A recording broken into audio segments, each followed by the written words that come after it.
आपण आपल्या या शिरूर आंबेगाव विधानसभा मतदारसंघामध्ये आरोग्य सुविधांसाठी सगळ्यात जास्त महत्त्व दिले आहे.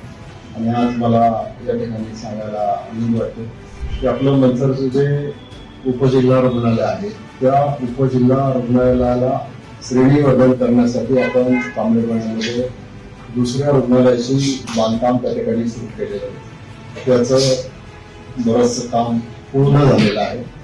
मला हे सांगायला आपल्याला आनंद वाटतो की आपल्या आता आमच्या माननीय मुख्यमंत्री आणि वित्तमंत्री देवेंद्र फडणवीस यांनी ज्या पुरवणी मागण्या विधानसभेत सादर केल्या तर त्याच्यासाठी या आपल्या आरोग्य यंत्रणाच्या बैठकीसाठी पुरवणी मागण्यांमध्ये साधारणपणाने 77.23 कोटीची तरतूद करण्यात आलेली आहे.